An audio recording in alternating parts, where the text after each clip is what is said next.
Olá, sejam bem-vindos a mais um Psicológios com Joana de Ângeles. Tema de hoje, Terapia para o Alcoolismo, capítulo 14 do livro Conflitos Existenciais.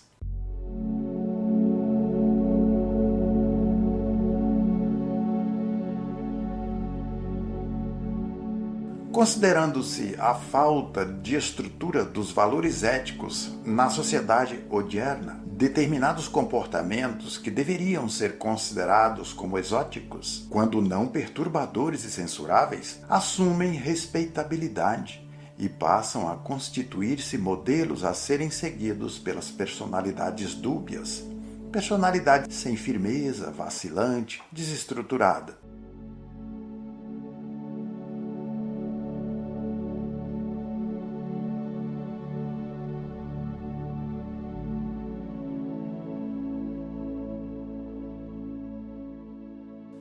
O alcoolismo é um desses fenômenos comportamentais que desde priscas eras vem atormentando o ser humano.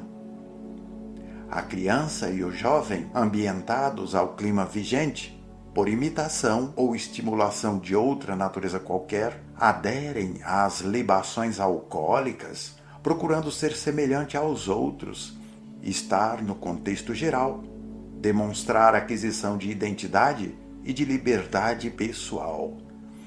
Libações alcoólicas. Sabemos que é o mesmo que dizer brindar com álcool. Quase tudo se comemora com a ingestão de álcool, não é mesmo? Os danos que decorrem desse hábito infeliz são incalculáveis para o indivíduo e para a sociedade, assim como os prejuízos de vária ordem, inclusive econômicos, para as organizações governamentais de saúde. A intoxicação apresenta-se sob dois aspectos: aguda, que é embriaguez, e crônica. Não existe uma linha demarcatória entre ambas, podendo estar combinadas, o que ocorre na maioria das vezes. A embriaguez é de duração breve no seu aspecto clínico. No entanto, pode evoluir, passando por 3 fases: excitação, depressão e coma. Na primeira, surge a euforia, como mecanismo de libertação de conflitos emocionais reprimidos durante a abstinência.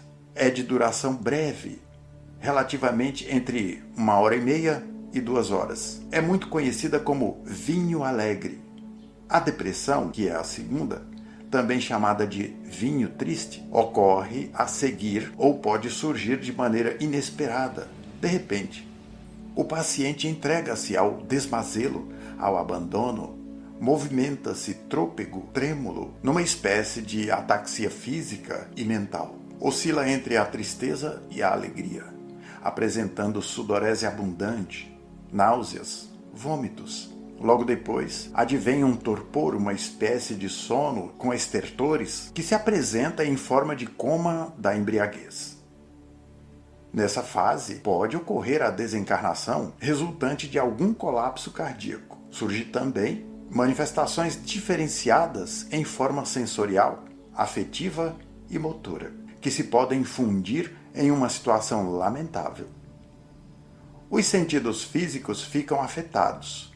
Os estados oníricos, ou seja, os sonhos, tornam-se tormentosos. As alucinações fazem-se frequentes.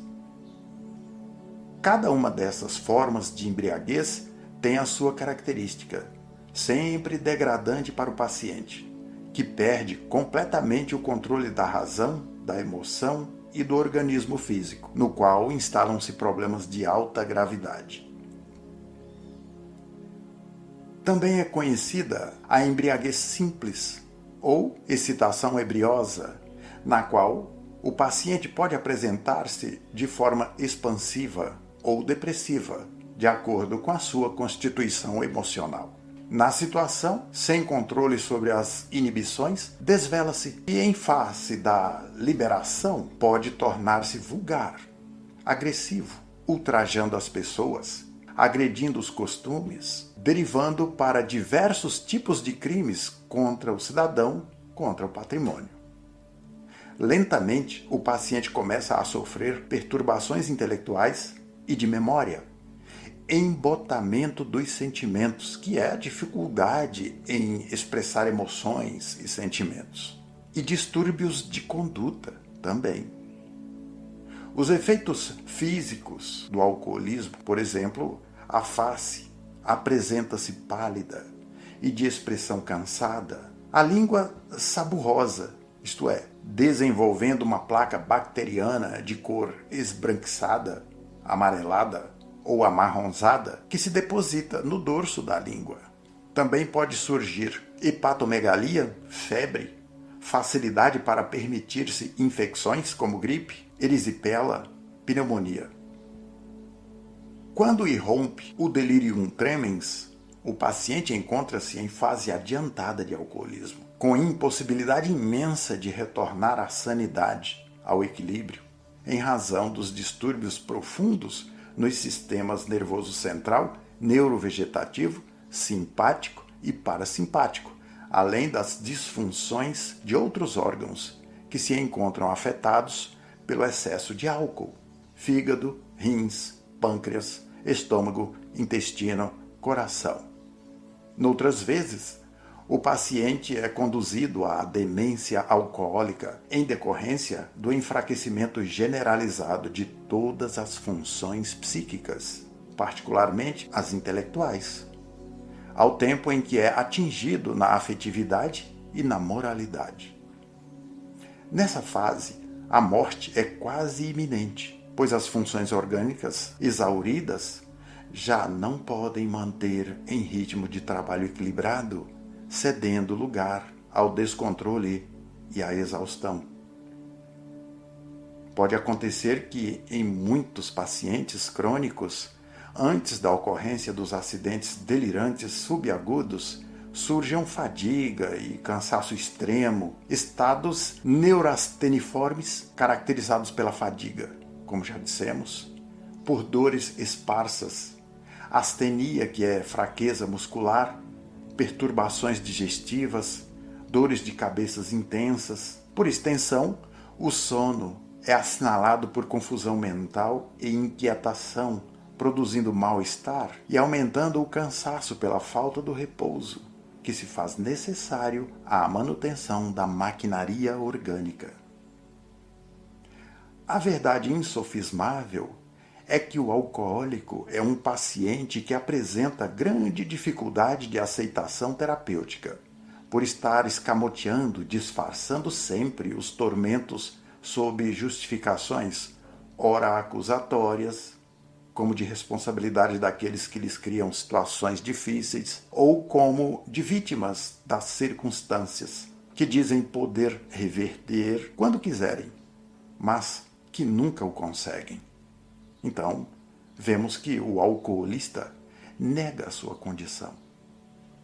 Diante desse quadro dramático, o que fazer? Para responder a esta pergunta, Joana de Ângeles indica a terapia para o alcoolismo da seguinte forma. Ela afirma que, em face da gravidade do alcoolismo, são necessários recursos psiquiátricos, psicológicos e orientação social, com o propósito de auxiliar o paciente na recuperação da saúde. De acordo com a extensão de cada caso, é sempre recomendável a orientação psiquiátrica com o conveniente internamento do enfermo, a fim de auxiliá-lo na desintoxicação, naturalmente acompanhada de cuidadoso tratamento especializado.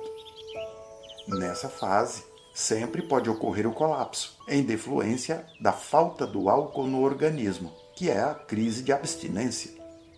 À medida que vai sendo recuperada a lucidez, a ajuda psicológica é de grande valor, por facilitar a identificação das causas subjacentes, aquelas causas ocultas no inconsciente, que se encontram inibidas como efeito de uma infância mal vivida, frustrada, ou de reminiscências inconscientes, clichês mentais inesperados, que são aqueles hábitos profundamente enraizados, cultivados em existências passadas. Assim sendo, Joana indica a boa leitura para o despertamento da consciência para a nova situação, demonstrando que a realidade não é tão agressiva conforme se crê, dependendo de cada um na sua forma de enfrentá-la. A aplicação da bioenergia, que é o passe, a fluidoterapia na casa espírita, no centro espírita, por meio do passe, da água fluidificada, dos diversos tratamentos, é de grande utilidade, porque robustece o ânimo do paciente e ajuda-o na libertação das tenazes que sofre por parte do perseguidor desencarnado. Graças a esse recurso, torna-se mais fácil a mudança de comportamento para outra faixa vibratória mais elevada, que é a mudança da sintonia mental, favorecendo o fortalecimento moral e espiritual através da oração, por cuja terapia passa a sintonizar com outras mentes mais nobres e a captar a presença dos guias espirituais que são atraídos e o auxiliarão na conquista do seu reequilíbrio. A psicologia e a psiquiatria espíritas conseguiram demonstrar que existe outra realidade além da objetiva, essa que podemos ver com os olhos orgânicos. A vida na dimensão espiritual, invisível aos olhos, como já dissemos, na qual a vida é estuante e apresenta-se em forma de causalidade, onde tudo se origina e para a qual tudo retorna. Dessa forma, levantaram o véu que dificultava a visão do mundo espiritual existente e desconhecido, vibrante e gerador de fenômenos que se apresentam na esfera física, antes não entendidos e considerados miraculosos, desbordando em fantasias e mitos, ora fascinantes, ora aterradores. A confirmação da imortalidade do espírito facultou o entendimento em torno das relações que existem entre as duas esferas, entre as duas dimensões da mesma vida, ensejando a compreensão da finalidade do processo reencarnacionista. Por que estamos reencarnados? Para quê? Assim, proporcionando sentido e significado especiais à existência corporal.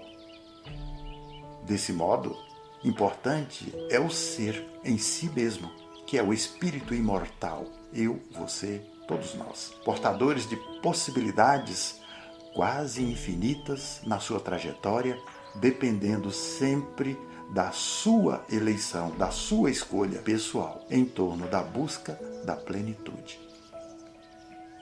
Enfermidades, desaires. Desaires é o oposto de graça, então, desgraça. Sofrimentos, alegrias e esperanças fazem parte do trajeto a percorrer, nunca esquecendo que a cada passo dado, uma nova conquista se insere no equipamento de realizações enobrecedoras. Eis porque a jornada humana deve caracterizar-se pela visão e pela ação positivas no incessante trabalho da autorrealização para melhor contribuir em favor da coletividade da qual fazemos parte. A cura real, portanto, de qualquer paciente reside na sua transformação moral para melhor, porquanto pode recuperar a saúde física, emocional e mesmo psíquica. No entanto, se não aceitar a responsabilidade para autoiluminar-se, logo enfrentará novos problemas e situações desafiadoras. Essa reabilitação deve dar-se, por certo, do interior para o exterior, isto é, dos sentimentos para a organização fisiológica, tendo em vista a presença da morte e da imortalidade. Convém ter-se sempre em mente que a cura lograda, por mais ampliação de tempo que conceda, não impedirá o inevitável fenômeno da morte, que é um fenômeno biológico que se aplica, portanto, ao corpo, mas que acontecerá. Bem, espero que esses ensinamentos sejam acolhidos em nossos corações e nos proporcionem profundas reflexões, de maneira a nos dar a coragem suficiente para sermos diferentes, de não nos deixar arrastar pela onda da normose ou da neurose coletiva, busquemos em Jesus os recursos para vencermos as tentações, que são muitas e que jamais levam à real felicidade. Passe adiante esses ensinamentos e ajude mais pessoas a se libertarem da cela escura da ignorância, a passarem pela porta estreita para enfim caminharem pela avenida da liberdade. Muita paz e até breve.